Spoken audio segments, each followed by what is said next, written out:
Alright, ladies and gentlemen, we are live with episode 8 of... Is that right? Yeah, we're back. We're on episode 8. Well, I guess it would have been 9 if we didn't... Yeah, it's 9 now, isn't it? Well, we didn't do one in March. We delayed March, so technically... Wasn't episode 8 What the Fuck Pro Tour? I thought that was 7.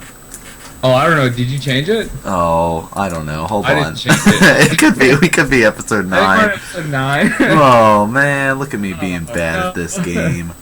Alright, let me. Yeah. But basically, we're back with another episode of In Response Almost 10. Almost 10. We're getting closer and closer. No, I think it is 8. All right, I'll just believe you. 8. I think it is 8. Okay. We'll figure it out later. Regardless, thanks for tuning in, guys. If you've never watched our episode of In Response To, basically it's just kind of a modern Magic podcast that we do. Try to do it monthly, usually the end of the month. We delayed Marches so we could be able to talk after the banning because we knew Eldrazi would get a kind of a little bit of a nerf. So. And I was incorrect. Nan is wrong. Hashtag Nan is wrong, guys. Brandon called it. Did also say Mox Opal is going to get banned because Mox Opal should be banned. Yeah, you ready for it to It's just for a reason. Like, what does it do that's good for the format? It makes Affinity the best Game 1 deck. Yes, that's what it does. And also, screw you Lantern players. You're dumb. The Lantern players are starting to use Thopter combo. I know. It's so rude. I'm afraid. We don't need Mox Opal with this too. Like, come on. I don't know. Like, Mox is a very strong card, but I mean, there's a lot of Affinity hate that's already in people's boards, and there's going to be more now with Thopter combo and stuff. Well, so that's the thing. Like, we already have like 4 to 5 sideboard slots dedicated to Affinity. Like, I don't play Ancient Grudge in many other matchups, you know? Yeah, true. Like, I don't put Shattering Spree in any or Shatterstorm. Yeah. I don't bring that in for any other matchup. I guess Lantern Control, but right. Like, Affinity is already so hated, so now we're gonna need more hate. Like, I don't know. Yay, that's what we need. It's kind of weird when half your sideboard cards kill artifacts. So. Yeah. But that's kind of how Modern is. So, for those that might not have been up to date on things, we had Eldrazi Winter going on, which was... It basically came out of the Pro Tour. Going into the Pro Tour, nobody was really... We've had those few people playing the Processor Eldrazi, like the Mono Black. Yeah. I'm going to exile all this stuff from people's graveyards and process and do stuff. But it was like, alright, cool, that's a nice little gimmicky deck, cool tier 2, have fun. And then the Pro Tour came, and a couple teams decided to break Modern. Why you do this all the time, Raptor? Can you just stop making excellent decks? Right. I don't actually know what they did. I think it was actually Jacob Wilson's list originally, like the base list for it. Yeah, so there was a couple lists that came out of the Pro Tour, like the colorless version. Then there was like the red-blue version, and then as it evolved a little bit more, we got the blue-white version. We had a red-green version. Like, there was lots of different lists of Eldrazi, to the point that 40% of Modern meta was playing Eldrazi. Yep. Pros were tweeting about it, saying, "We don't want to go to this Modern GP because I don't want to play. I don't want to play Eldrazi." It just wasn't a fun format. It wasn't, and a lot of people were saying that. Like at our shop, we had at least 3 people dedicated to Eldrazi. So that's always fun. Yeah. It wasn't as bad at like a local store level because a lot of people felt that way, and they're just like, it's F&M or whatever, right? Yeah. Like, if you really care about winning. But if you're going to a GP or something, you just play Eldrazi. If you want to win, you play Eldrazi. Exactly. So that was an issue. That really glad it got banned. I think I was correct. I don't know. What do you think? You wanted Temple. You thought that was better. I thought Alright, so... Yeah, So Eye of Ugin ended up getting banned, which colorless Eldrazi spells you cast cost 2 less to play. And then you could pay 7 and search your library for a colorless creature card, reveal it, put it to your hand, shuffle your library. So Tron players ran this to help them search up, Emrakul and Ulamog and stuff like that. But the big thing is like being able to play Thought Knot Seers and stuff like that on turn 2 consistently, or playing Mimics for free, Endless Ones for 2 mana on, like basically for free, and like that super speed stuff that the decks were doing. Free mana is never fun, and I think because of the fact that Eldrazi was such a prevalent factor, they just were like, you know what, this weakens Eldrazi across the board because pretty much every list is running this, and it also weakens Tron a little bit. Not that they needed that much weakening, but then maybe they won't be running Emrakul and stuff now, and maybe they'll just kind of run Ulamog. Yeah, I think like Tron lists just have to be more threat dense now. Just because essentially late game Sylvan Library and Expedition Map were both threats. Yeah. Because they would just find Eye of Ugin, and then Eye of Ugin would find you a creature. Yeah. It just doesn't work now. So I think Tron decks just have to be restructured. They're still really good. Like they're still going to play card on turn 3. Or like Ugin on turn 4. Like, oh no. Still good. Don't worry. Yeah, and then some of the lists like are running World Breaker and stuff like that. So like there's some definitely more flexibility for Tron decks now. People don't have to run the same 60 cards in their main deck.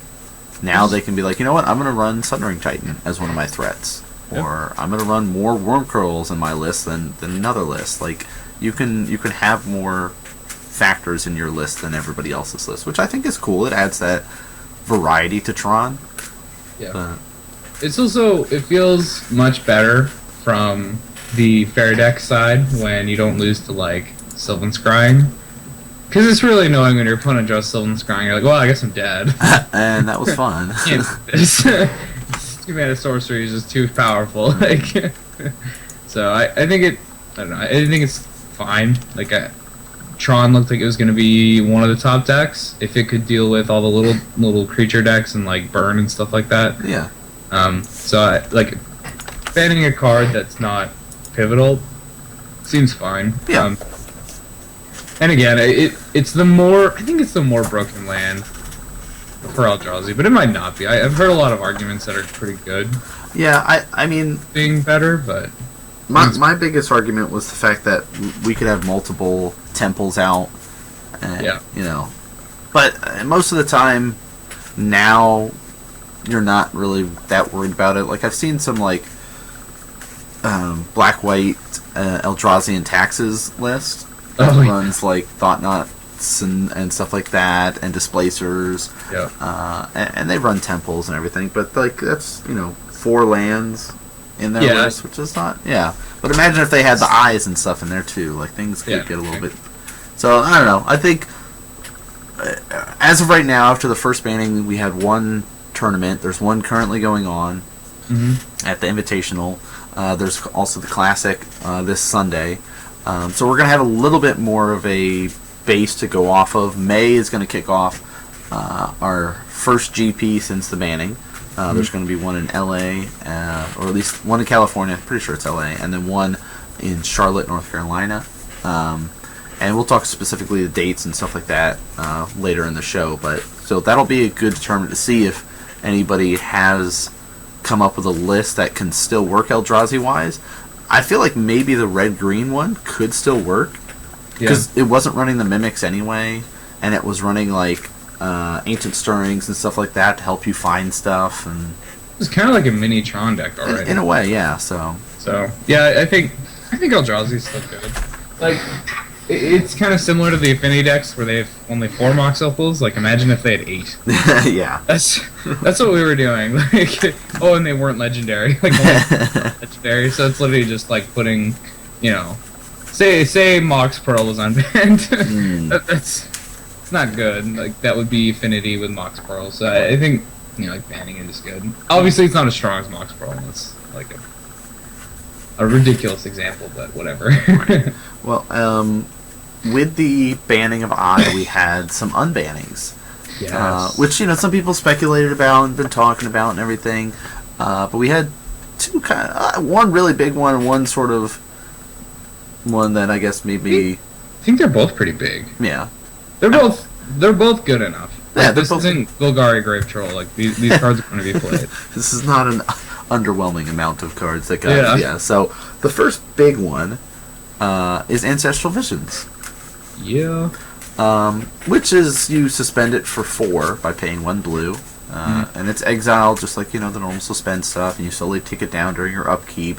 And then after 4 turns, you get to draw 3 cards. Drawing 3 cards for 1 mana is very good. It is. Waiting 4 turns is still worth it. Yeah, like, you're going to see... Like, I already saw a lot of people playing blue and trying out different control shells and this and that at the Classic to, take advantage of Visions, because it's really good. It is really good. I think it's such a good card to have in Modern. Mm-hmm. Like, it's bad for me, because, like, it's getting into the grind deck. But, like, if this is a way for Control to essentially win, like, drawing 3 cards, hopefully, is kind of like Revving. Mm-hmm. So, Revving was just your win condition in those blue-white decks in Standard. It's not entirely like that. Like, this won't just actually win you the game, but it puts you in such a great position, and it comes off suspend on turn 4, which is exactly when Wizards wants game deciding things to be happening. Right. So it's on turn 4 at the earliest, unless you're like cascading into it or something, in which case you're putting a lot of work into getting that, so you're not even getting the full value because you're using cards to get it. Right. And at that point, there's not really any Cascade stuff that's going to be running it. Yeah, there's no Blood Braid or Shardless. There's no Blood Braid, there's no Shardless Agent. The only Cascade stuff that is really being run in Modern are Cascade stuff into Living End and Cascade stuff into Restore Balance. Yeah. Neither of which of those really want Ancestral Visions to go off instead of Living End or Restore Balance. So I was gonna wipe your board, but instead of 3 cards, it's not quite as good. Yeah. Yeah. It's pretty cool that you actually prefer Visions if you want to do it before turn 4. One cool one is Goblin Dark Dwellers. You can just cast this from graveyard, and that's why the Grixis players are loving this. Yeah, I think it's sweet. Like, I kind of want to play Bug or something and play these. Mm-hmm. Now, it's a good card. It is, and I know a lot of people have been experimenting. Oh, do I want 2 in there, 3? If 4? You can, you should play 4. Yeah, it's expensive right now, which I understand. Which all the people that have been holding on to them when they were $5, $10 or whatever, I did that. Are feeling really happy about it.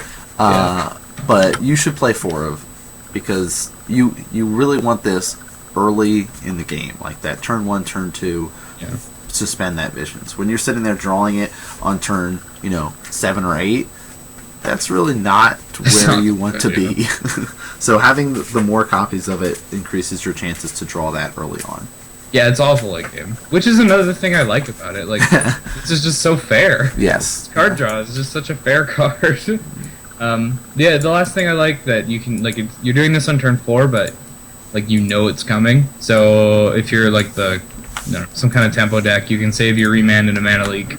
Oh, for when it which comes is off so good. Remanding this card is silly. Makes all the blue mages cry. Yeah, they get real sad. Alright, so that was one of the cards. The second one is a equipment. Yeah, it looks pretty, pretty innocuous, but it's not. Sword of the Meek is definitely a very good card. Just playing it as an equipment, not great. But you can play it as part of a combo. With Thopter Foundry. That's the card, right? Yes. Yeah. The Sword of the Meek, I'll just read out for you. It's a 2-mana enchantment, artifact equipment. Equip creature gets +1/+2. Equip cost is 2, so pretty underwhelming so far. But whenever a 1/1 creature comes into play under your control, you may return Sword of the Meek from your graveyard to play and attach to that creature.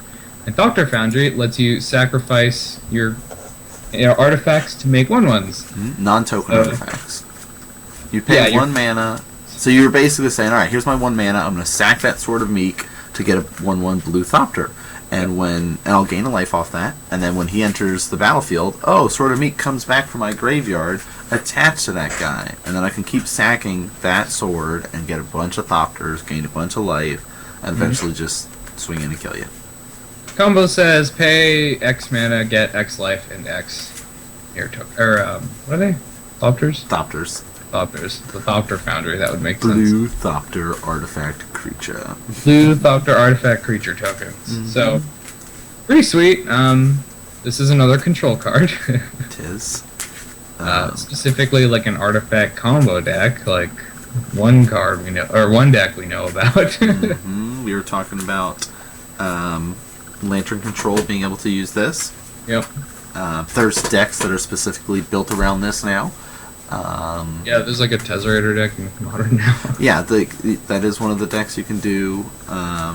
You could just play blue-white. Yep.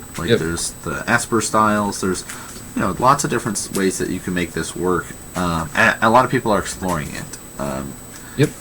Gary Thompson is one of the guys that was playing it last weekend. He's playing it this weekend at the Invitational for his modern deck. So it has some potential. It's one of the reasons why I added Hercule's Recall back into my sideboard. Okay, yeah. Just to kind of say, all right, yeah, you have all this stuff, Nope. and I'm just gonna bounce it. Sorry about your tokens; they're dead. Yeah, tokens go away. You can interrupt this, so if you have instant speed removal, or you can exile something from their graveyard, then you can interrupt the combo. So it's actually a pretty fair combo. And you don't even just die if they do it for No, and they're not gonna usually have this unlimited amount of mana because it costs 1 to be able to sack the artifact and stuff like that. It costs 2 mana to play Sword of Meek. It's not a super quick setup for them. It's gonna take them a little bit of time to get this going. But Sword of Meek and Ancestral Visions, I think, were perfectly reasonable to get unbanned. Yep. They're not Jace, they're not Bloodbraid Elf, they're not Stoneforge Mystic, they're not these crazy swing cards. They're just good cards. Yeah, they're just fine cards. I don't even know if Sword of Meek is that great. It's probably good, but there's a lot of ways you can beat this. Yeah. Right back. Cool.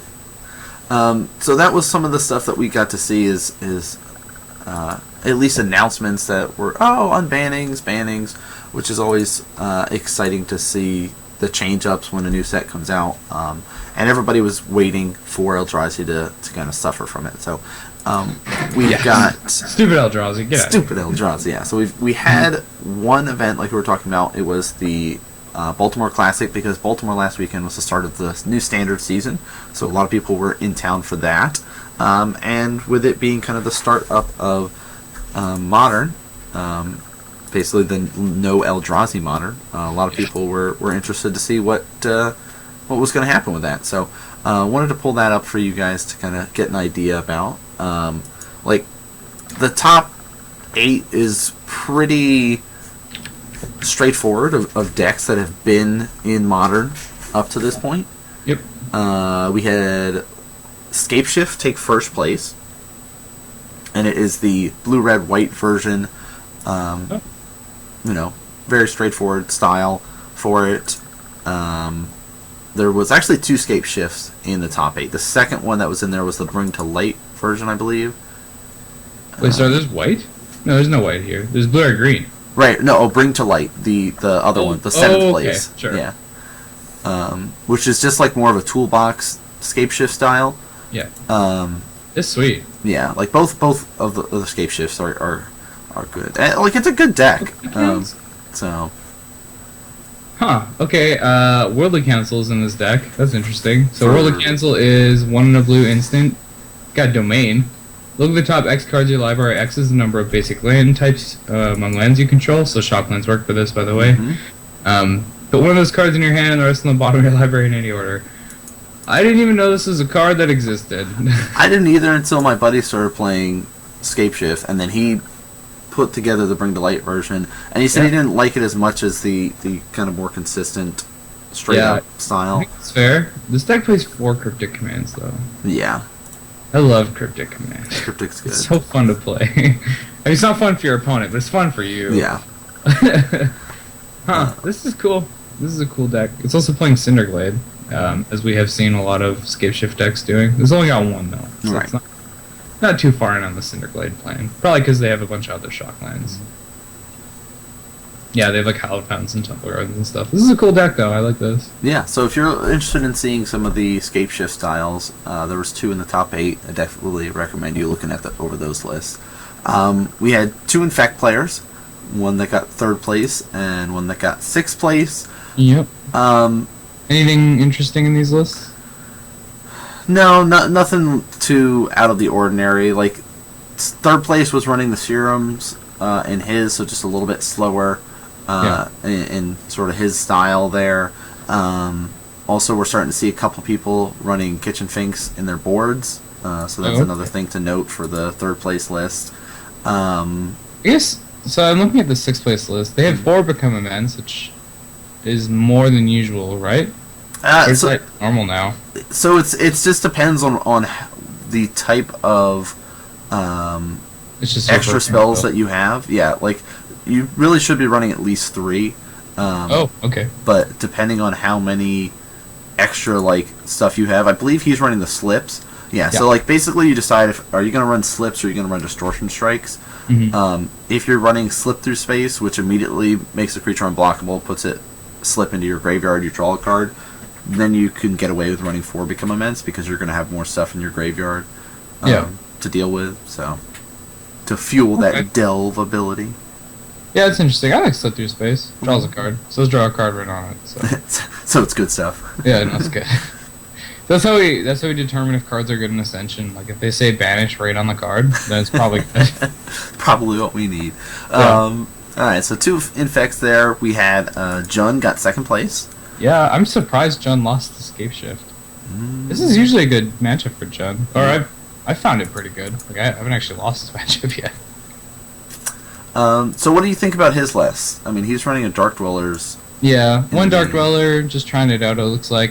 He's got 4 Confidants and a 5-drop, so he's prepared to take some damage, and a Tassiger, so 6-drop as well. But, I mean, Dark Confidant's just a really sweet card, so I would play it too. I can't not play 4 Dark Confidants. It's like a sickness. But yeah, 4 Bob, 4 Goy, 3 Skoos, and then a bunch of 1-ofs. Makes sense for creatures.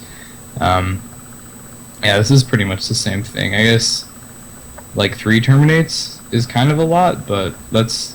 I mean, it used to be a lot, but I guess it's actually kind of normal now. Like, you just need a lot of Terminate. No Treetop Village is the thing that makes me sad. Just 4 Raging Ravine. Oh, okay, I was wondering if he had any other besides Raging. Like Hissing Quagmires or anything. No. Oh. Speaking of Hissing Quagmire, I think that's actually good enough for Modern. I think it probably should be played. Like, green-black lands are better than green-red lands in Jun, and, like, it's not a bad card. I don't know if you want more than 1, but it's certainly not that bad to run. This deck's also got 1 main deck, Ghost Quarter. This is, I think, a relic of the past. I don't know that you really want Ghost Quarters anymore in Jund. This kind of makes your 3-color mana base a little sketchy. Yeah, but you have to be a little bit tighter on things. Yeah, I think it's probably fine. Like, just having 1 colorless land isn't going to screw you over that much, but it can. Like, you're casting cards like Liliana and, like, Dark Dwellers and Hunt Masters and stuff, so there are a lot of, mana symbols in the cards you're casting. Specifically Liliana. Playing a Ghost Quarter and playing a turn through the Liliana is pretty difficult. Right. Yeah, this is a good list. I would play this. Cool. So yeah, that was our second place. Sadly, ended up losing to the Scape Shift, but Scape Shift played well. We had our green-red aggro. It's basically like Speed Zoo. Yeah. So Bushwhacker. Yeah. So the objective here is you turn 1, experiment 1, turn 2, Burning Tree Emissary into Burning Tree, or or you play like a Curd Ape or Wild Nikotl off it. But really what you want to do is surge out Reckless Bushwhacker by using like Burning Tree or something like that. So you play like 3 or 4 creatures, surge out Reckless Bushwhacker, giving all of your guys +1 and haste, and just swing in for a bunch of damage. You're running a Tarka's Command in there. You're running this one's running only 1 Mutagenic Growth. Some lists run 2, just variations. Looks like some protection with vines in there. It's also running the Gore Clan Rampager to pay 2, give a creature +4/+4 and trample. It's very quick deck. It is super fast. Yeah, so a little different than some of the deck. Yeah, if you want to play an aggro deck, this is a good one to play. Yeah. A little bit different than some of the other zoos that might take a little bit more time because they're not running the burning trees and stuff like that. But like its power is there. Like it's got so much burst damage. Yeah. No, this is a cool deck. I think this deck, unlike most others, you don't want to play your Burning Tree Emissaries on turn 2, unless you have a Bushwhacker. Like I think you only ever play Burning Tree Emissary the turn you're about to like surge a Bushwhacker. There's just no reason not to. Yeah, I've seen some lists running Goblin Guides too. Sort of cheat out Goblin Guides and stuff like that. Like all right, Burning Tree into Goblin Guide and Experiment 1. Experiment 1 comes out first, trigger off the guide, and like little extra things like that they can do. But yeah, I agree. Like really, you save the Burning Tree to surge out the Bushwhacker and kill people. Like the assumption here is you're just doing this on turn 3 or something. So you don't even need to play it on turn 2. You just like play it on turn 3 or 4 whenever you're trying to like really just make them dead. And then I mean at that point it's just a surprise. Like if you go Burning Tree, Bushwhacker, that's still a lot of power you just put out. That is. It kind of came out of nowhere. Yeah. So it's pretty cool. I like lists like these. Burning Tree Emissary was a cool card in Standard. Like it got a lot of play. Yeah, it did.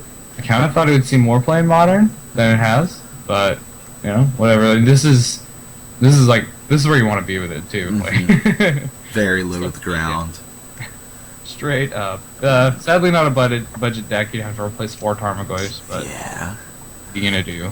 Well, I mean, I guess you don't have to run the Goyst. You could probably find something else if you really wanted to. They're mainly just there for like beating the other Goyfs. Yeah. So if you have other answers to Goyf, like maybe you play some paths instead of I don't know, what do you cut from here? Like vines? Why is vines in this deck? Oh, to protect the Rampager creature? Yeah, that makes sense. It's like vines. This is not infect. This is not infect. You don't Interaction with creatures is fine. There's 31. Yeah, this is more. I think the Goyf in this is just to give it a little bit more staying power.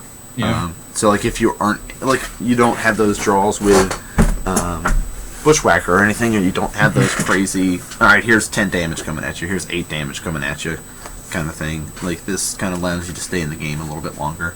Which again, you can adjust your list accordingly. You can run Boros Charm and stuff like that in there. Yeah. Give guys double strike, indestructible, 4 damage to the face. Like there's different variations that you can do. There's a lot of options. Yeah, but the main components is very low to the ground, quick burst damage. So, yeah. I think someone was playing a Tarka Red in Standard. Just really wanted to keep playing it. Pretty much. It's like, how do I do this in Modern? Apparently this is how. And this is how, guys, for all you sitting at home wondering. So, the next deck would be Merfolk. Merfolk. Yeah. This looks like Merfolk as it was when we last saw it. Yep. Like, just no changes. Straight up the mono blue list. Nothing. Literally nothing special in any way, except for 4 Hercules Recall in the sideboard. That's interesting. Well, that's I like for the mono blue list. That's normal. Oh, is it? Okay. You so you should be playing 4 of in the sideboard because you're at least with the blue-white version you have Path to Exiles and extra stuff that you can do to help you out, and you can run Kataki and you can run all this extra awesome cards that help, but you just have to rely on Hercules and Dismembers and Vapor Snacks and stuff like that in this list.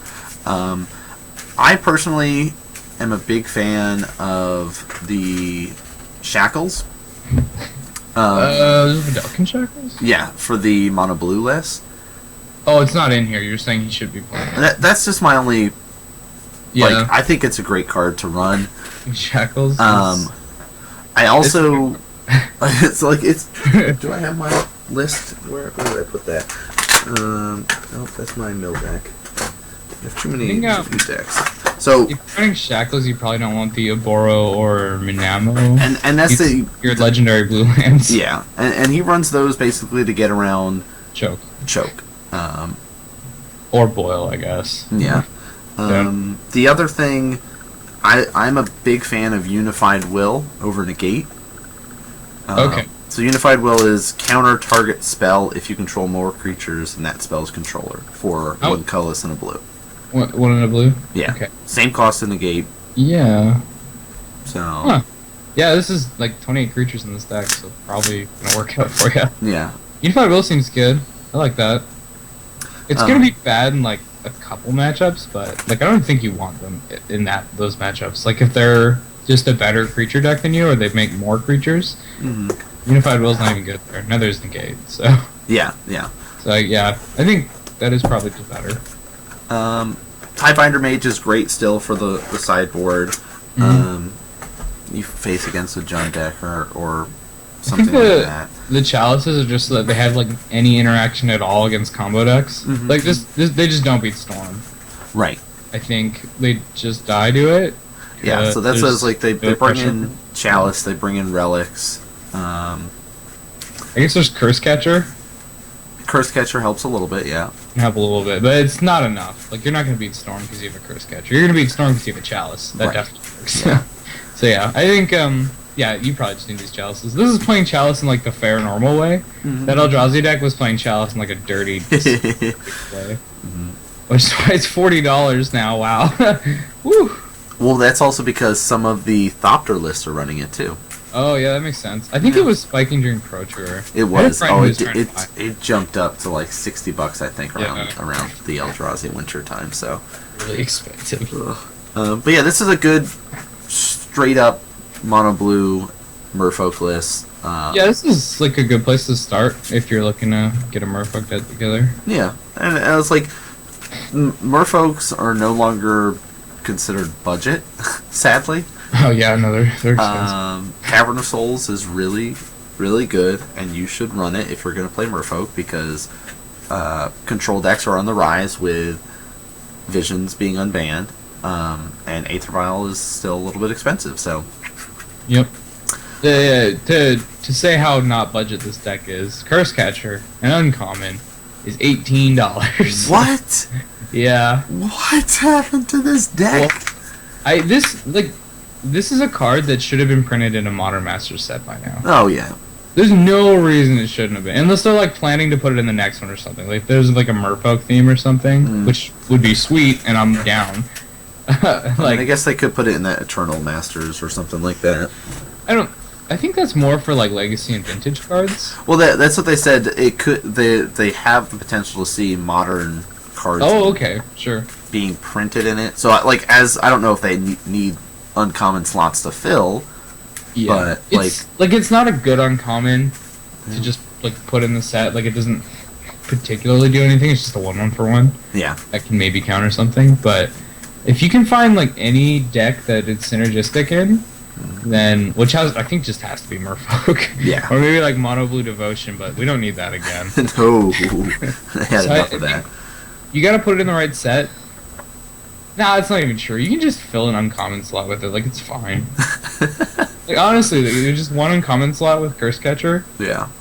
I mean, somebody's gonna play it. They're wrong too, but somebody will do it. It's at least like a sideboard card you could potentially think about to slow down your opponent who's doing like a weird combo in some format.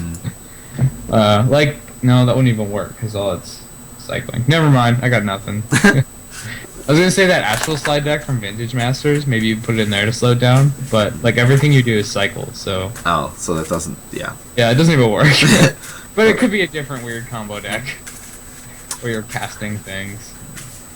All right, so the last deck from the top 8 is our Abzan Company. Okay, yeah. I've seen this deck. Like people just love playing it. It's good. Podless Pod. Yeah, it's for those that aren't. The spiritual successor to Pod, yeah. which is cool. I mean, like. Pod was a fine deck. It was just too good. And this is like balanced Pod. So yeah, good job. You did it, guys. You did it. We did it. You made it work. So this is basically the Kitchen Finks combo style. You're going to play Viscera Seer as your sack outlet.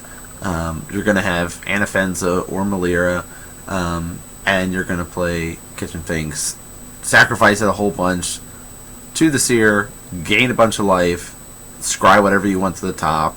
Could be another chord, could be, your murderous red cap, or however you want to decide to kill off your opponent here, and then just call it a day.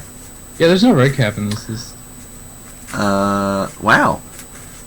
It's just gain a bunch of life. Okay, all right. You can't kill me, so I'll just slowly attrition you to death. And he's playing 3 Gravity Townships, so he can just buff up all his guys and slowly beat you to death. So I once, this is not a flattering story, but I'm going to tell it. I was once playing Jund against someone playing this deck. I was out of tournament. I wasn't gonna get prized or anything, but he could still prize. I got paired up. And he gained infinite life, and I was just like, shrug, okay. We played, and then we drew. What? So I just ruined his day. Oh, no. Like I said, not flattering, but kind of funny. worth telling. It was funny. He's like, so I have infinite life now. I'm like, yeah, sure, okay. You got it. Let's play it out. Now? He's like, yeah, I guess so. I just killed all those guys. And he said, go. Oh. That was the game. Yeah, that was that? Nope. Yeah, not gonna skip. Happy. But, sometimes you just gotta do these things. Sometimes, yeah. Sometimes you just gotta do the thing. So, really, this is a toolbox deck.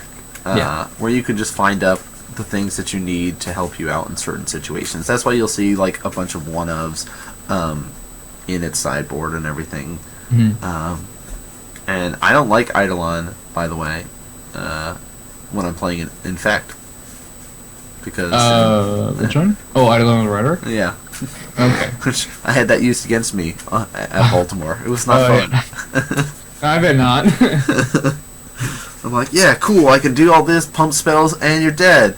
And, wait, no, I gotta play one spell. Yeah, nope. Blockable. But yeah, it's a solid deck. You're gonna see this if you go to big events. It's gonna be around, guys.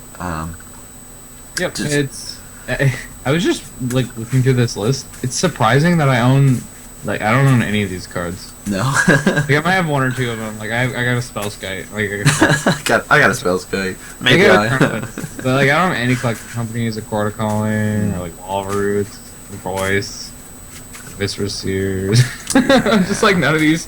Like, a lot of them are pretty easy to get. I just never cared. Yeah, it's funny. Because this is actually a deck I would consider playing this. Maybe I could like take out the white mana for something else. That's not mana. Like red mana. Well, if you do red, you could play Kiki Chord. Yeah. Which is actually made... There was like 4 or 5 decks that made top 32 from Baltimore. Wow. That were Kiki Chord. So Hoomlin is just like... He's got his own little posse now. Yeah. Yeah, he just owns the Kiki Chord. Alright, that's cool. Yeah. Yeah, this is a cool deck. Another one I'd like to look at would be like this. Oh, okay, we already have this listed actually. So I was gonna say Blue Eyed Tron, but you already pulled that one up. I did. Okay, so all right, let's talk about those. There was 2 decks that I saw that were like, we know these decks in Modern, but they had some new cards put in them. Yeah. So the Blue White Tron one and a Grixis Control. So why don't we start with Blue White Tron, because that's the one you were just talking about. Sure. Let me pull that up for you guys to enjoy. Alright, so it's like a Tron list that you'd expect. I've seen some of these like way back in the day, basically like the gifts package and being able to search up and bring things back from the graveyard and do things like that. But this also, it's running Crucible of Worlds, so you can play lands from your graveyard, which is nice because like the Ghost Quarters and stuff like that, and people are going to play land destructions to kill off your Tron pieces. But it's also running Thopter Foundry and Sword of Meat, guys. Yeah, it's also running Gifts Ungiven and Burial Rites. Yeah. And Mindslaver. Yeah, and like It's so, like it's like, just everywhere. yeah, it was like so Crucible Worlds. You could sit there in gifts and get some lands, throw them in your graveyard, play them. You could sit there and discard them with Thirst of Knowledge, bring them back that way. But it's got like the creature base for this deck is Ulamog, Iona, Emrakul, Alice Norn, and 2 Thought-Knots. Yeah. They don't even like have a lot of ways to find Tron lands. No, I mean I think it's more of because it's got remands, it's got spell snares, supreme verdicts, like draw. It's got 2 maps in here. It's like 3 signets. It's a what? It's just like a control deck that like, they put Tron lands in. Yeah, it's like, alright, here's a control deck. Other one of. I want to be able to gifts and play all these really big stuff, so let's put Tron in. Yeah, because he's running like 3 mines, 3 power plants, and 4 towers. Yeah. Like, can you imagine like Thopter Foundry combo with Tron lands? Ugh. That's yeah. I mean, he's running the Foundry. You just start drinking again. Like,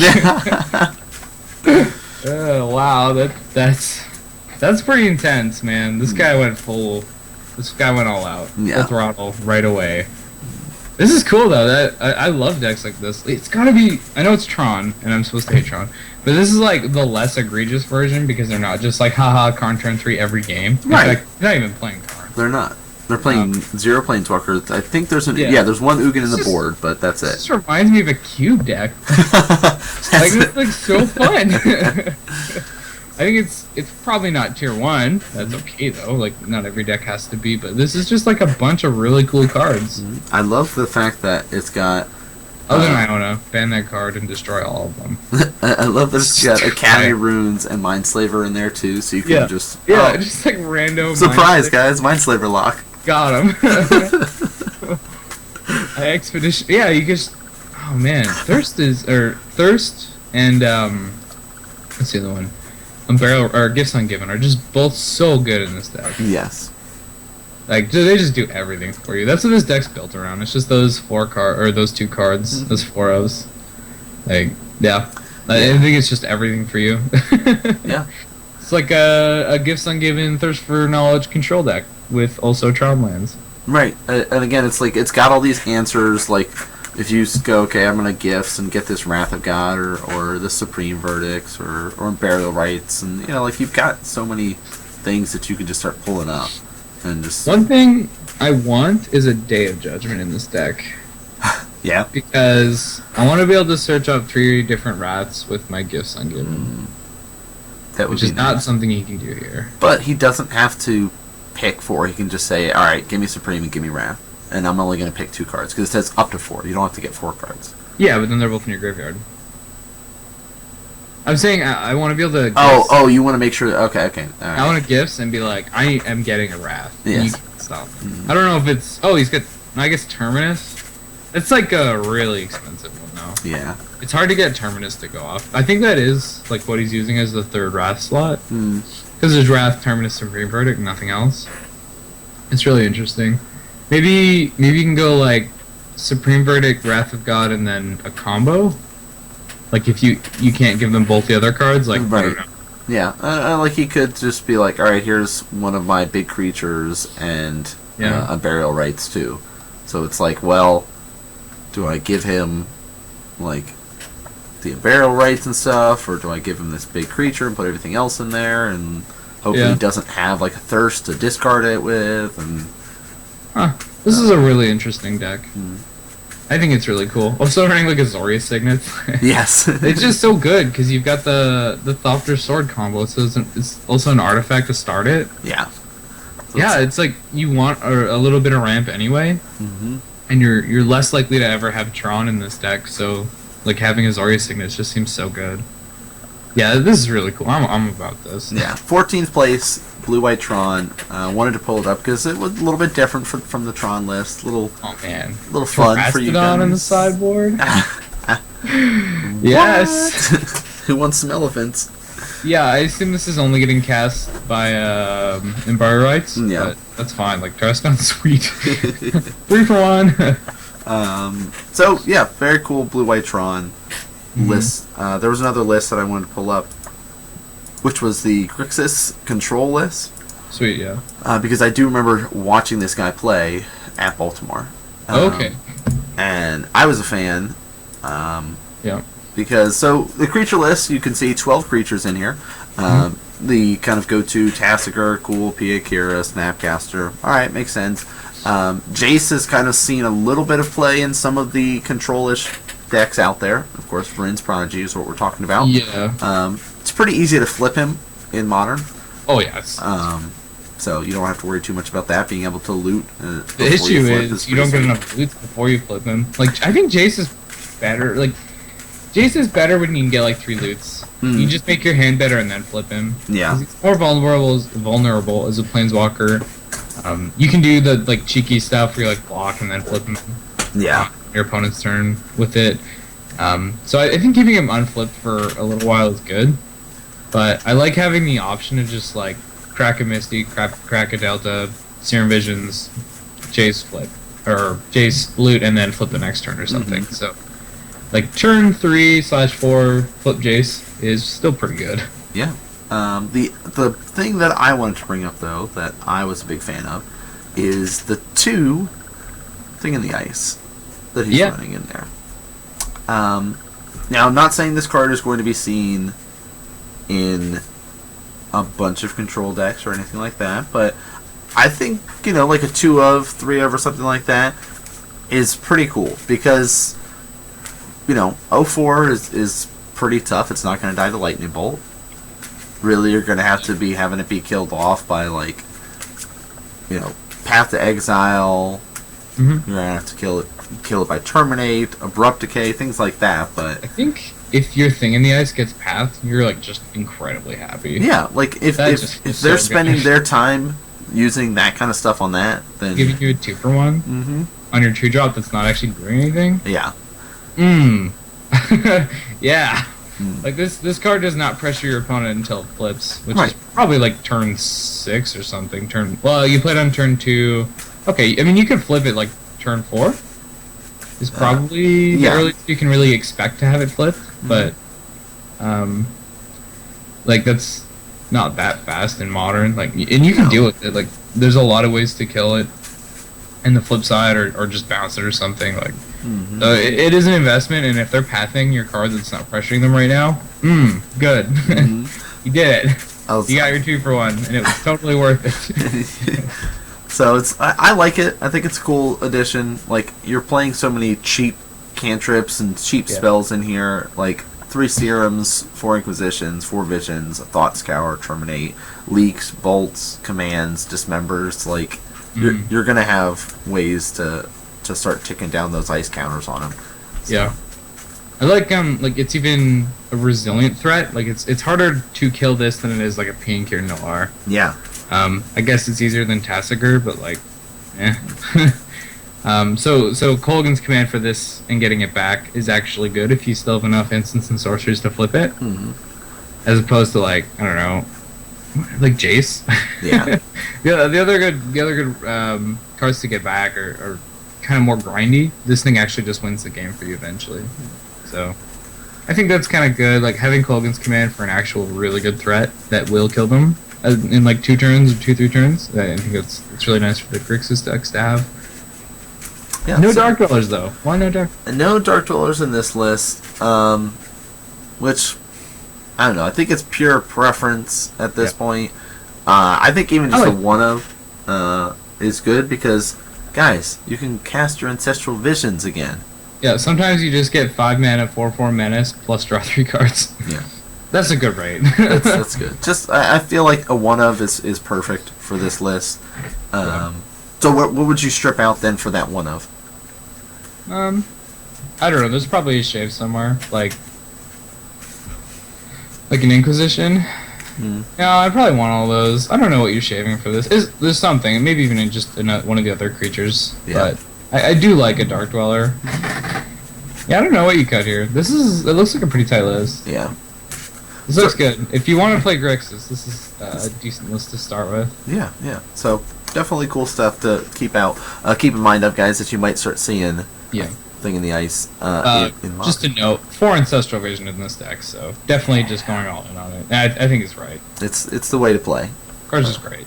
Card's good. Cool. So we had a couple other lists, just at least 2 other ones that I wanted to bring up to you guys.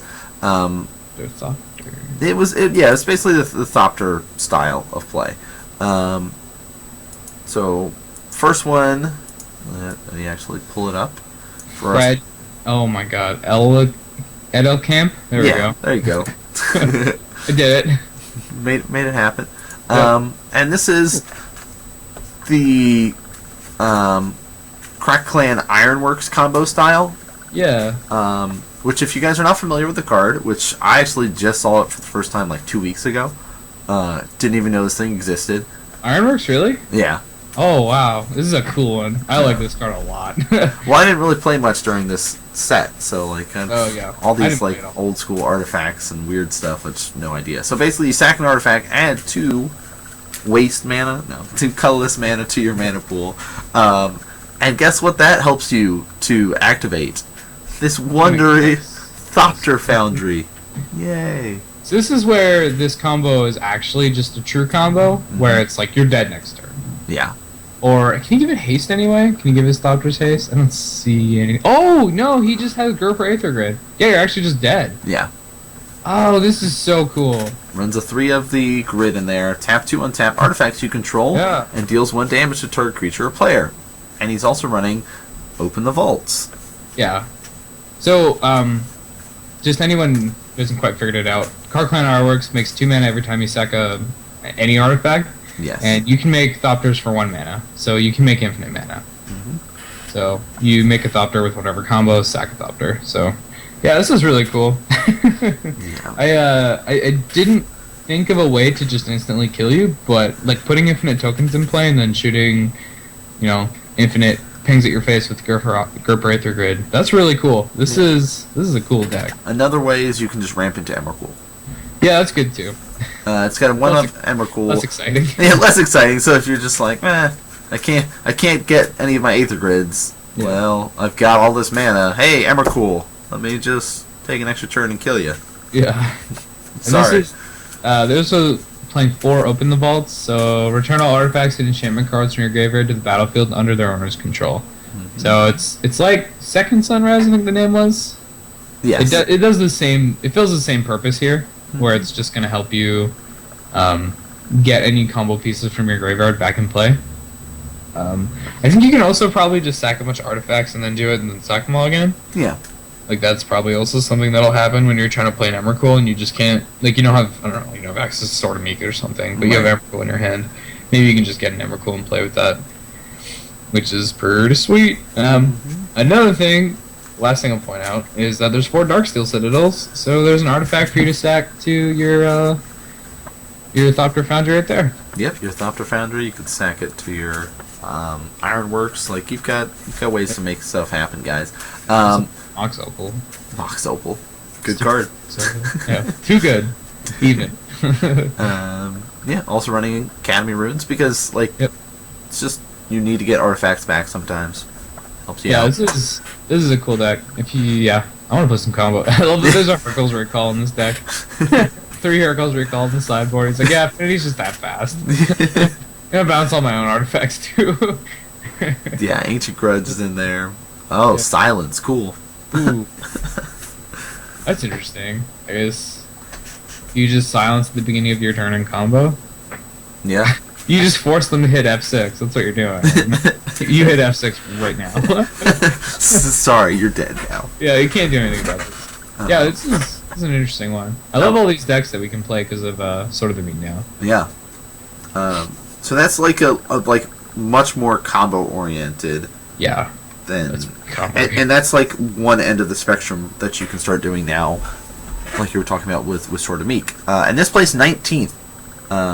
There was 8 rounds before it cut the top 8, so 19th place was that's pretty good. Pretty solid for it. So yeah, do you know how many people were on the 130 something? That's a good finish. Yeah. Sweet. So, or 150 something, I can't remember. One of those two. One of those numbers. Over 100, so 19th is pretty good. Yeah. Alright, so other lists, which might look a little familiar if you guys have been watching any of the Invitational. because this is Gary Thompson's list. Oh, see, Jerry gets it. He's got a Day of Judgment. So this is his Thopter Foundry combo, very similar to kind of the blue-white Tron style that we saw, where it's like, all right, here's Elish in here. He's running burial rites. He's running those wraths like Supreme, Wrath of God, Day of Judgment, Thirst for Knowledge, Metal of the Mixture, Gifts Ungiven. Only 2 of, though, because, he doesn't have all those Tron lands in there to help him out, but it's still a pretty straightforward. Detention Sphere, Oblivion Ring, all these sort of great cards to run. 1 Engineered Explosive, 3 sort of Meek, though. That's, he's really trying to make the combo happen. Yeah, he's got a couple ways to find it, so I think it's fine to not run the full 4. Iona in the sideboard. 4 Thopter Foundries? Is the 4th in the sideboard? Did you say? Oh, no, it's not. Okay. For Thopter Foundry? Yeah. No, sort of Meek. Oh, sort of. Not. He's just he's just, Iona's in the board. And they're $50 now. Really? Yeah. I mean, it makes sense. Like, a bunch of people bought them. They're uncommon, though, so, like, they're not going to go super crazy. Yeah. So this is, again, the other end of the spectrum if you want more toolbox style for your Thopter deck. Yeah. Being able to have Wrath effects and just sort of, path. Let me, take my time. I've got Detention Spheres. I've got Oblivion Rings. Spell Snares. Spell Snares. Yeah. It's very much as a control deck, but that's cool. Control decks are fun, and no Terminus here, but he has the Day of Judgment, so yeah. Just wanted the Day of Judgment. I wanted someone to agree with me. Jerry agrees with me. Jerry knows what's up. That's a good person to have agreeing with you. He's pretty smart. Is there anything interesting on mana base here? Not really. There's like Mystic Gates, but those are just good cards. Yeah, I think the other list was running them too. Like Mystic Gate's going to start seeing a little bit more play. Yeah. Ooh, $20. You should probably pick those up. Okay. If you're going to be playing Mystic Gates, 20 is the basement. I thought they'd be like 35, 40. Because Twilight Mire's played as a one of in some black-green lists. So it's like a $45. Well, it's 19 bucks on Star City. Yeah. Sold out. Oh, it's sold out. Okay. So you can get SPs for 17. So I'd recommend picking. Yeah, I think that just seems worth it. Slightly paid, I think, is probably close to 30 for the actual value. So you probably want those. Yeah, it's you're gonna see it jump up with people trying to do the Thopter list and everything. So yeah, I'd pick them up. Tips and tricks for you guys. Yeah. So yeah, you're gonna see some variations of the Thopter list running around. But these might give you guys some ideas of what to expect going into the next couple of weeks, leading up to the GPs and stuff.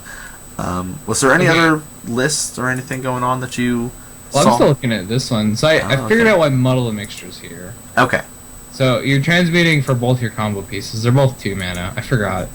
So that's like good enough for Muddle the Mixture already. The other things you can tutor for... Actually, that's it. Oh, you can get Remand? You can get Remand, Sword of Meek, and... Yeah, you can get Remand, Sword of the Meek, and Thopter Foundry. Oh, Talisman of Progress, I guess? But okay. Yeah. So, it is really just so that he can find that's Sword of the Meek and smart, Thopter Foundry. He wants to get going as soon as possible. Yep. So. It's also, like, this countering instants and sorceries is fine. Like, I'll do that for blue, and be pretty happy about it. Other thing, 4 Thirst for Knowledge, this card's just insane now. Yeah. How much is that? Knowledge, $3. It's just an uncommon. Hey, I gotta check after. What is that fish running like? Yeah, Curse Catcher. Yeah, Curse Catcher means. Curse Catcher's been printed once in like an under-open set. Thirst for Knowledge has been printed in a bunch. Alright. Mirrodin, as in Modern Masters. That was the only actual sets. It was also in Plane Chase. There was a promo and. Okay, so it's been all over the place. Another promo. Oh, a dual deck. Yeah. So there's been a lot more of this card printed. Cool. It's cool though. I like these Thopter lists. They're really interesting. I'll probably be annoyed by them in like 2 months, but whatever. Why did they unban this Why card? would you unban this? Biggest mistake ever. I want Eldrazi back. Never will I want Eldrazi back. Never unban. Yeah, I mean, like, there's some other cool lists for you guys if you're interested. You can If find you're, all on the Star City website. yeah, like if you want to learn how to take some turns, 31st was taking turns. There was a Sultai control list in there. You know, some other like GIF package stuff. There's a Delver list, which is basically just like prowess Delver. Delver. You know, if you I was guys, actually gonna point that one out. It is wow, yeah. There's even Storm Chaser Mage in yeah. there. All right, so It is this is prowess. Just 4 Snapcasters, 4 Delvers, 4 Swift Spears, 4 Storm Chaser Mage, and then a bunch of stuff that triggers it. yeah, mutagenics are in there. Gataxian probes, so you can pay 2 life and trigger the prowess, and it's a super quick deck. Basically, like if you remember seeing the red-green list we saw earlier, but you're like, I love blue too much to play this list. Well, here you go. Play blue-red blue-red prowess Delver. They're playing 4 Snapers or Vapor Snags. Yeah. That is dedication. I actually played against this guy at Baltimore. Oh, okay. And he crushed my hopes and dreams. With Delver or what was he playing? Well, he played this against my Infect, and okay. I was real sad. Yeah, I guess Vapor Snag's pretty good versus Infect. Vapor Snag, you know, Is a Charm's pretty cool. Electrolyze, Lightning Bolts. 3-man spell beaters, yeah. Yeah. Just like a bunch of good cards for fighting you. Yeah. Storm Chaser. Yeah, that's Flyer, so my Ink Moth can't get around him. Yeah. So it's pretty good, and it's just quick. Like, yeah, it looks really fast. All these triggers.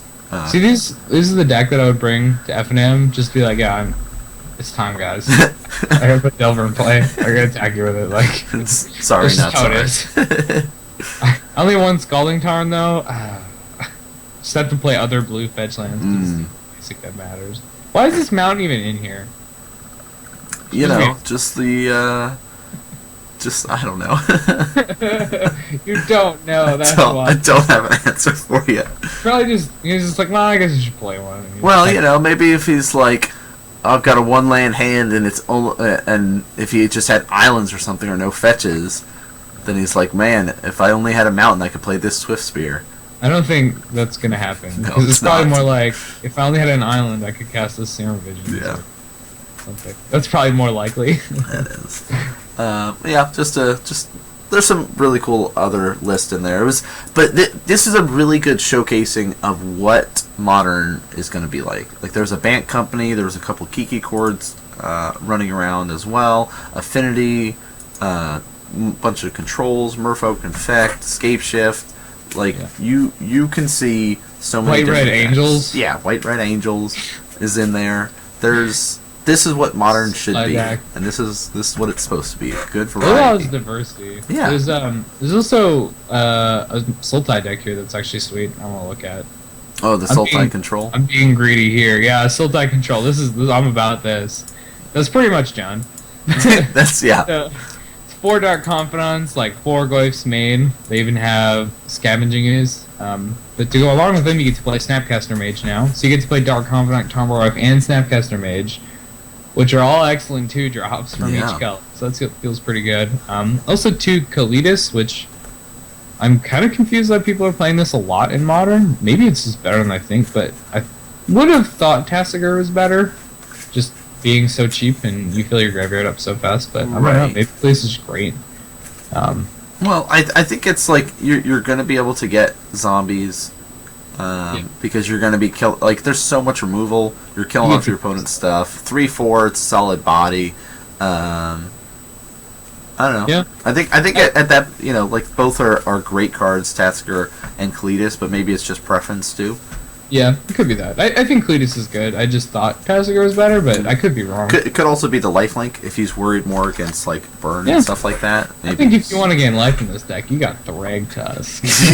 You've got Thragtusk. That is you true. heard about our Lord and Savior Thragtusk. Gosh.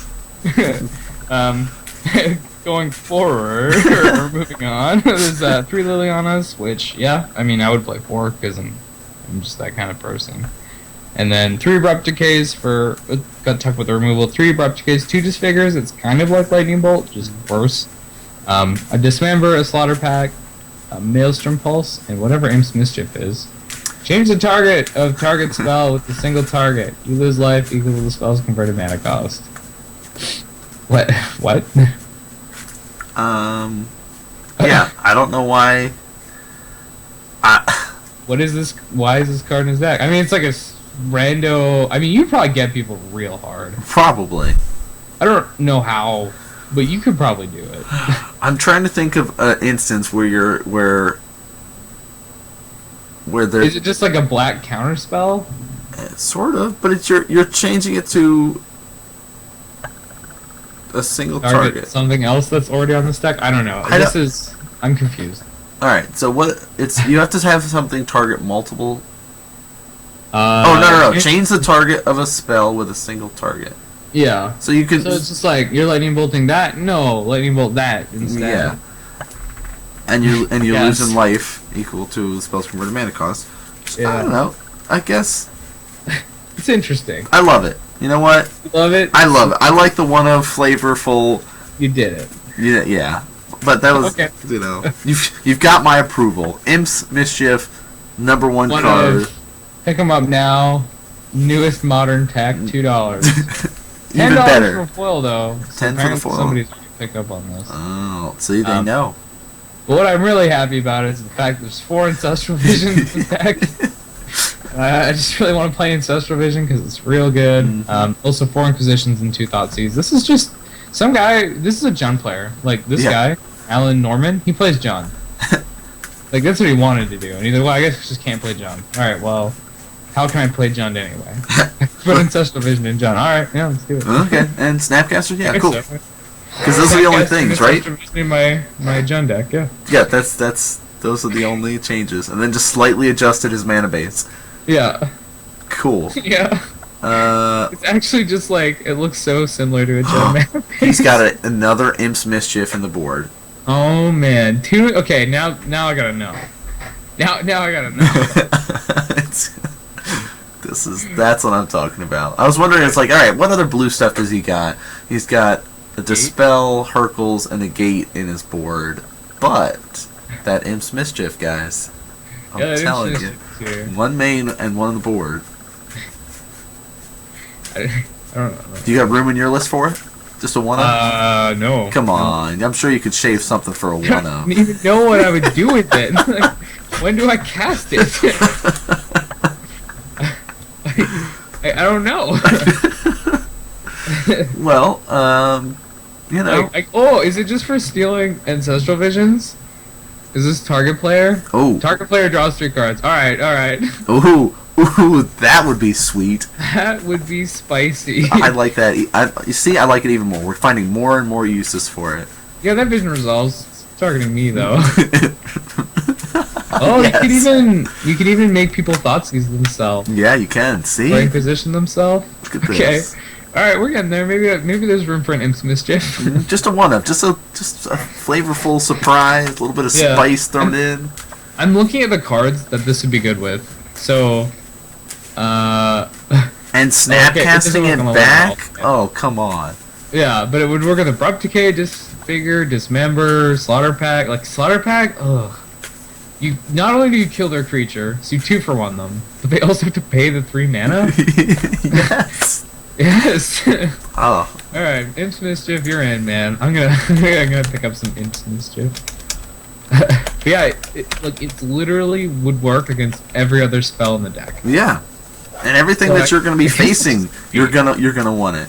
It's just like the most amazing card ever. It is. This is a savage 2-for-1 every time. I'm sold. One on the board, one on the main. Make it happen. Everybody running black. Let's do it. Can you imagine? Oh, new follower. Thanks. Z3 Fanera. It's so brutal. It's so brutal.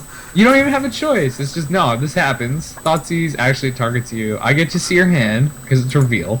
Mm-hmm. and then you pick one of your cards and get rid of it. After casting or after paying mana, using a card from your hand, losing 2 life.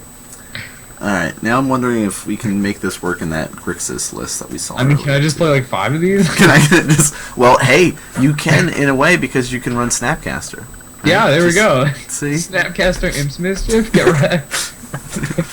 Alright, yeah, no, this is sweet.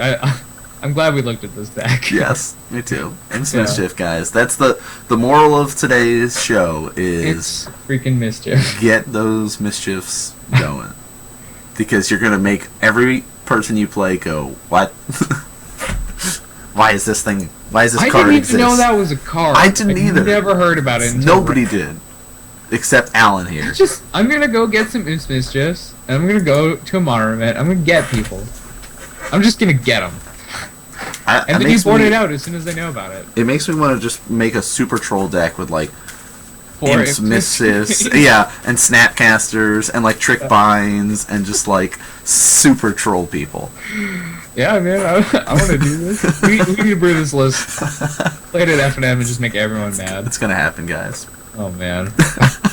This tech's amazing.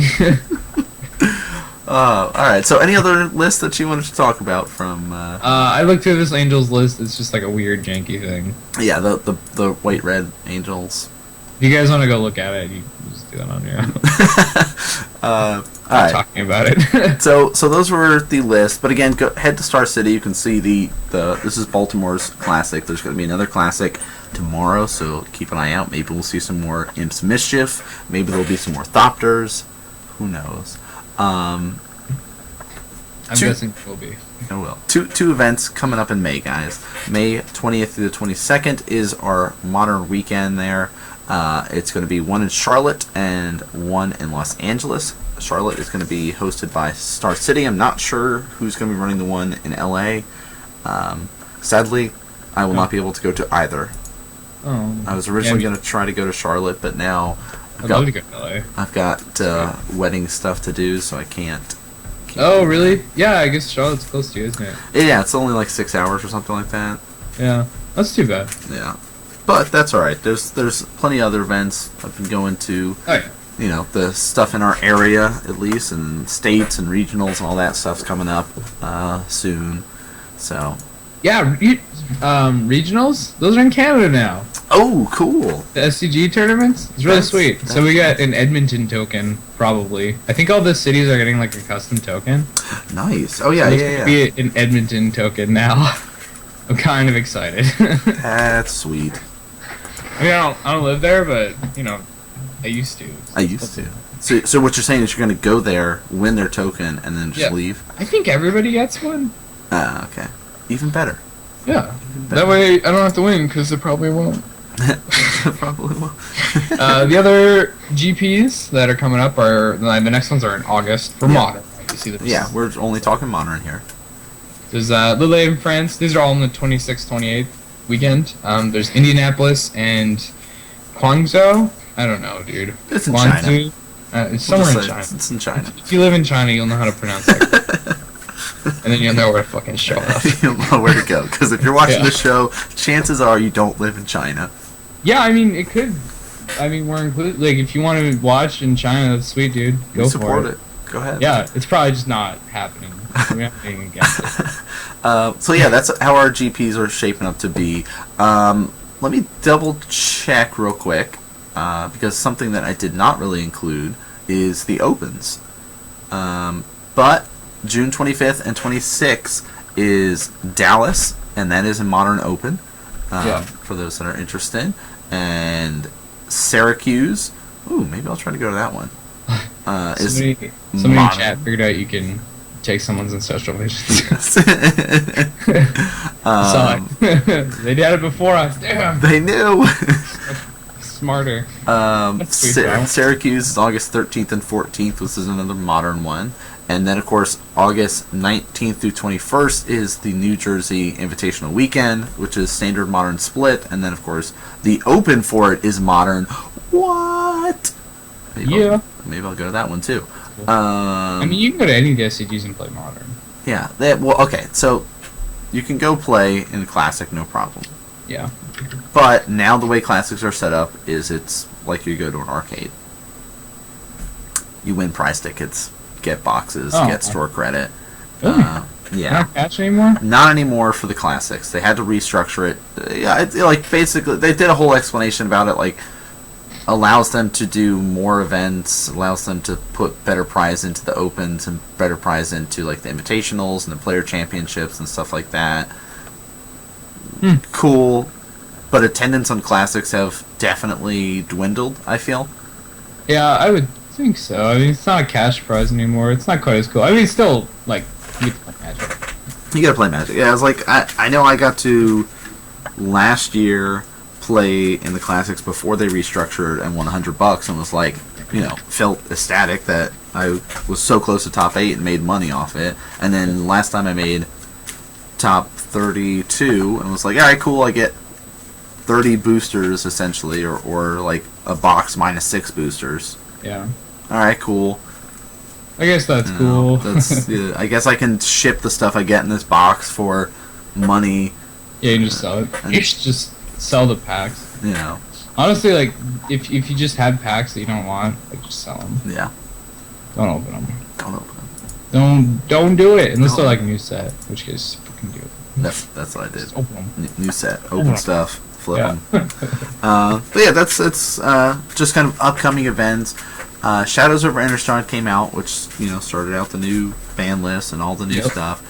We already saw at least one card making its debut in Modern. Oh, what was that? Thing in the Ice. Oh, right. Yeah, of course. We talked about it today. We did. Cool. There's some other gems here, though, I think. You think so? All right, so get us started. What do you think is something else that we need to... So, I think some of these zombies are good. So there's Relentless Dead, there's the blue-black one that you can just put in play if you bring another card back. I'll try to find it. Alright, so how about let's talk Relentless Dead first. And, yeah, sure. We'll talk... I think, like, it's these as a package. Like, they make the decks better. Like, I don't think any of them on their own would have been good enough. Mm-hmm. But maybe together you can do it. So the blue-black one is called... Oh, we'll start with that one. Prized Amalgam. Okay. I think this is the one that's more likely to see Modern play. So it's 1 blue-black for a 3/3. Not great. Not good enough for Modern. Whenever a creature enters the battlefield, if it entered from your graveyard, or you cast it from your graveyard, return Prized Amalgam from your graveyard to the battlefield tapped at the beginning of the next end step. Mm-hmm. So if you're in something like Dredge, you're just going to get these for free. Yep. And I'm assuming any zombie deck that's worth its salt is going to be putting cards in its graveyard. So this alone, I think, would have been played in Modern. Maybe in like just some Dredge deck, or maybe there's a zombies deck. I don't know. But I think just getting it for free, that's good enough. Because you don't pay any mana or anything. So the cost to putting this in your deck is sometimes it's in your hand. Just randomly get a 3/3 for free. Yeah. I don't think this is a 4-of, and it's not like game changing, but it's probably good enough. If there's a blue-black deck that has, what's that one drop, the 2/1 that you can cast from your graveyard? Gravecrawler. Gravecrawler. So, like, Gravecrawler alone is now a 2/1 that'll stick through 3/3 on your end step. Yeah. So, like, that's great. Just a free 3/3 for, like, 1 mana, you get 5/4 worth of mana, or 5/4 worth of stats. That's awesome. Yeah. So, I like that. We'll look at Relentless Dead here now. Or do you agree? Like that card has a I think like you were talking about in like the not Relentless Assault. That's not what I wanted. In like the Dredge package, I could definitely see that happening. Yeah. So this is another one. Relentless Dead is more of a card you're going to be casting. So it's a black for a 2/2 with Menace. And then whenever it dies, you may play black. If you do, return it to its owner's hand. So it's got self-recursion already. Even if you're just playing this as a 2/2 Menace, you can play back to get it back later. Okay, cool. And then when the Relentless Dead dies, so this is another trigger on its death, you may pay X. If you do, return another target zombie creature with converted mana cost X from your graveyard to the battlefield. So not only is this good with stuff like Gravecrawler, or I guess Gravecrawler is not a great example. The 1 mana 2/2 zombie that enters tapped, this is a great target for that, because now you're just paying, like, if you have a little bit of extra mana, which I'm assuming you will if you're kind of playing to this ability, which I think you can, because it's not that expensive, and like you still have a main phase after your combat, so you can attack with this. Maybe it dies, maybe it doesn't, and then use the ability. It's also got Menace, which is just actually a good ability. Yeah. We found that Menace is very good. And then if it dies, you can use the ability. If it doesn't die, you just play something else. And it just does a lot of things that I personally really like. As if you have, say you have 4 mana, just like 4 black mana or something. That's a lot of black. Maybe this is even a monocolor deck.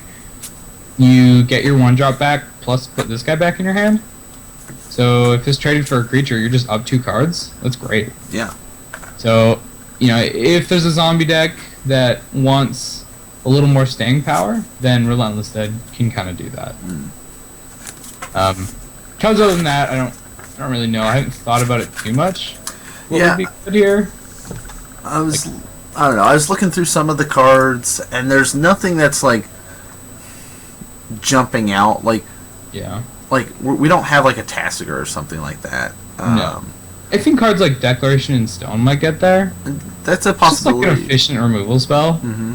Maybe To the Slaughter, because it's easy to turn on Delirium. Yeah, 6 mana is a lot. But no, it's only 3 mana. Oh, To the Slaughter.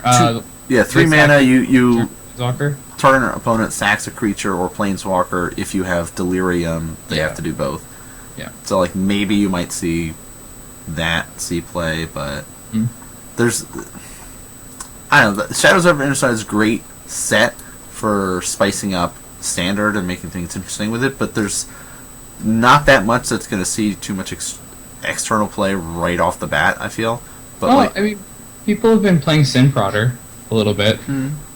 I don't think Sin Prodder is good enough, but they've been doing it. Yeah. I think Sin Prodder is just not there. It's not Dark Confidant. No. Sorry, guys. It's not Red Dark Confidant. It's not even close. Giving your opponent the choice is just always worse. So. Triskaidekaphobia. That's gonna see play in Modern. So get ready, guys. Condition. There's gonna be a Triskaidekaphobia plus Hitotsugo's second right deck. I was talking about it. I want that. If you are at 10 or 13, you die. You're dead. You're so dead. Maybe you'll see Thalia in certain human-based decks or something like that, like some of those like creature-based. Thalia? Thalia's Lieutenant. Oh, Thalia's Lieutenant. Okay, yeah. I think some of the humans are fine. The other one would be. I have a friend who thinks Nahiri. I don't really agree with Nahiri, but Olivia. This card just does interesting things. Olivia is interesting. Yeah, I don't know what it's gonna do, but like giving haste to your creatures, enabling madness is pretty good. Like I think this is a good standard card, even though people haven't really started playing it yet. So I could see Olivia doing something. I don't think Arlene Court is good enough. There's been a lot of talk about her in like Jund. It's just not. Just play Huntmaster. I'm kind of the same boat here with Nahiri, like just not quite there. Alright, so Arlene Cord, I've seen some people trying him out in like a Jund list and stuff like that. It's just as like a one of, just like. Yeah. There's people who wanted to fill the Huntmaster slot for some reason. Huntmaster's better. Yeah. It's harder to kill, because they have to actually use the spell, they can't just attack it. You get life, so, you know, if they do have a bolt or whatever for it, you still have something left after, or you get a little bit more. I think flipping a Huntmaster and, like, just killing the creature plus having this huge threat is just great. I do like her +1 that gives haste. Haste is good. Yes. So that I think if this is a good card, it's going to be an attack with a lot of threats, and you can just like you slam it, 4/4 whatever, and then give it haste and vigilance. And, like in that kind of thing, I think Arlene Cord might be good enough. Okay. But I don't want her in a mid-range deck. Yeah, that makes sense. The other thing is Westvale Abbey. Okay, yeah, Westvale Abbey is another one that definitely. This is a weird land. So probably. The only time that we will see this get used, though, would be like a black-white token list. Yeah, it's hard to pay 5 mana for a 1/1 in Modern. Right. So you have to have ways to generate a bunch of creatures leading up to it, and then just on one turn be like, all right, I'm gonna sack all these tokens I've got. 9/7. Here's a 9/7 flying lifelink indestructible haste. Bam. So many words on that card. But that's the only time that I see you might make that work in Modern. Yeah. Is something that can do that. I think it's more likely we see Drownyard Temple be played. Like, it's easy to put cards in your graveyard, and, it ramps you, it's just card advantage. Like, I know it's just a land, but you didn't pay anything for it, so I think Drownyard Temple might get played. This card just seems like it's undervalued right now, or underrated, I should say. As like it's seeing play in standard. Yeah. In that like blue-red control deck. Which is sweet. Yeah. Here, I'm gonna discard this land. Yeah. You get to trigger it, or I don't know. Man. Yeah, I don't know. But I do have one more, and this is the one I'm most excited about. The Gitrog monster. Oh, yes. No, I guess there's two more. I just realized, yeah. So, I'll just go through this one, because I'm playing this in standard. Are you? Nice. Yeah, well, I mean, I'm playing black-green of some kind. Well, of course. So, it's three black-green for a 6/6. Not, amazing, but whatever. 5 drops a lot modern. He's got Death Touch, kind of irrelevant, because it's a 6/6. But at the beginning of your upkeep, sacrifice the Gitrog monster unless you sacrifice a land. Okay, that's sad. But, you get to play an extra land each turn, and whenever one or more land cards is put into your graveyard from anywhere, draw a card. So if you can get this in play in a dredge deck, you just flip your library. Yeah. So I have to think this is going to see play. Like, if there is a dredge deck at all, and it possibly get a 5-drop in play, which it can, this has got to be in there. Oh, I can see that. Just flip your library. Like, as soon as you draw a card, which you can do with all the fetch lands in the format. Yep. Easily. Alright, dredge.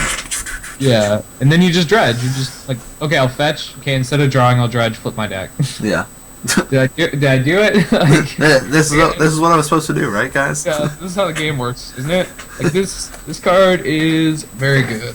I think that of all the cards in this set, it's got the most potential to just, like, blow a deck up. I don't think it will. But it's got that.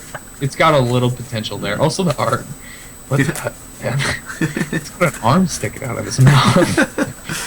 What the heck? Actually, we got lucky because on Monday nights we've been doing coverage for Modern, and last Monday we had the Gitrog monster follow us on Twitch.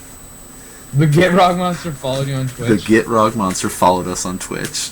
Nice. So we've got the Gitrog following us now. Gitrog, like, listen, bro, you're awesome.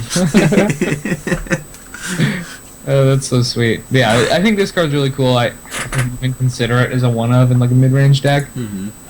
Like the deck I'm playing right now is green-black, no red. Sorry, guys, I'm not full John yet. No, but I've got 2 in there, and they just every time I drew it, I've been like, yep, I'm just gonna draw a bunch of cards. Here's my legendary especially frog. with Mind Rack Demon, I've been playing 4 of those because the card's great. And you play the demon, and if you flip a land with it, you just draw a card. Oh, nice. Oh, good. A 4/5 flyer, draw a card. 4 mana. Can I interest you? Can I interest you in some Yeah, so draw? I think this card's really sweet. This is one of my favorite cards that's been printed in a while. This is my favorite card since like Law of the Troll. Ah. I don't know if it's... Should we switch your picture up? I don't know, man. Like Law of the Troll, you're still my bro. Hey, it's okay because in this you can play Lotless Troll and the Gitrog monster in the same deck, guys. I wish you could discard lands a lot of Troll. I wish it was just discard a card if it's a creature, put a +1/+1 counter on it. How awesome would that be? Even just like Law of Troll with Madness creatures is like, I'm excited. So some really cool stuff. The last card we'll give a mention to Anguished Unmaking. Probably does something and something. Yeah. So 3 costs, colorless. Yeah, I mean if you want to explain it, fine. Or colorless, black and a white, exiled non-land permanent. You lose 3 life. Yeah. I think like Adzen's gonna play this. Yeah. 1 or 2. Right. Seems good. Or maybe like black-white tokens because you can't have an Elster Pulse or something. Cool card. Cool card is cool. So basically, really, the deck that you should be making in Modern is either the Gitrog monster deck, or Gitrog Dredge. Yep, Gitrog Dredge, or the Tristidecophobia second right deck. Yeah, that's what you should take away from this. And you should all pick up Imp's Mischief. Is the other thing. Yeah, just go get 4. Just go buy all of them out. Look, I've got a friend. Look, they're bought out everywhere. Like I just looked. Are they? Stock. Yeah. So I've got a friend who has like every card ever. I'm sure he's got some. I am gonna go I want at least 2, maybe just all of them. I actually didn't check on Star City to see if they're actually sold out. They are sold out on Star City. They are sold out. I checked Face to Face, which is a Canadian one, and I checked Channel Fireball, and Star City's also sold out. So maybe a couple other people are picking up on this Mischief card. Alright. Which is like the sweetest art too. I don't even know what's going on here, man. Wow, it's sold out even in Card Kingdom. Yeah, this is sold out everywhere. I need to text in. Be like, hey man, I need him. Listen, there's a card I need. This card. I know you got it. Yeah. Say there was this card. I needed it. Yeah, this sounds awesome. Yeah. Well, anything else with tonight's episode? I don't think we've gone over some of the decks. We have our takeaway messages from tonight. Mischief is where you want to be. Steal all the ancestral visions. Yeah. Get Grog Monster Dredge. Make it happen, guys, and let us know about it. Dog Modern. Yeah. Which I'm probably just playing. Yeah, I think that's our takeaway message. So why don't we just do some shout outs, do all that good stuff in the night. So Brandon, we'll start with you, sir. So I've now cleaned up my Twitter, so I can actually post it now. I don't know what happened before. But yeah, essentially if I'm doing anything, I'll tweet about it so you can follow there. I haven't been able to do Magic Online videos in a while because Magic Online's been weird and glitchy, and I haven't wanted to. So, so I haven't done any of those, but I probably will start again. So if you're interested in that, follow me on Twitter. Also, just like if you want to keep up with the podcast, you can follow us both on Twitter. I think Twitter handles are just right there, and it's pretty much all I'm gonna plug. Cool. So for those watching here, we did have Z3 Fenair, who was talking to us about ancestral visions and stuff. Yeah. He followed us here on Twitch, which is a great way to help show your support for the show. We also are doing live coverage of Modern every Monday now. Monday Night Modern is what we're calling it, 6:30 p.m. Eastern. So are you not playing anymore? So we do it pre-recorded. So okay, I thought you said you were doing it live. Well, we can't. So we basically like old StarCraft or esports, where we get the VODs and we don't know what happens, and then we cast the VODs live. So it's essentially that's what we're doing for the Magic stuff. Yeah. Is we'll go play on the Tuesday, and then we just make sure we're not the ones that are on the feature match. And then You're telling me Brood War. Yeah. Old school. Old school. And then we sit there and we'll, without knowing the results of the match or at least what took place in the match, sometimes we know some of the results from it. So we'll sit there and do coverage of it. We've done it for 9 weeks now. And this coming Monday will be our 10th week of doing it. And we're starting to add more stuff to the shop, and we might actually get an invitational going for our shop based on like 2 month worth of standings for our events and stuff like that. So lots of stuff in the works coming up. But yeah, you can find more Magic content and coverage over here on Twitch. All the VODs are on Twitch as well as YouTube. So if you guys like all this stuff, check out the Twitter for both of us. That lets you know what sort of projects we're working on and where to find links to other good stuff. But yeah, that's going to do it for us here tonight, guys. Thanks so much for tuning in and watching, and we'll see you guys next episode. Yeah, have a good one. Yeah, you can find more Magic content and coverage over here on Twitch. All the VODs are on Twitch as well as YouTube. So if you guys like all this stuff, check out the Twitter for both of us. That lets you know what sort of projects we're working on and where to find links to other good stuff. But yeah, that's going to do it for us here tonight, guys. Thanks so much for tuning in and watching, and we'll see you guys next episode. Yeah, have a good one. Peace.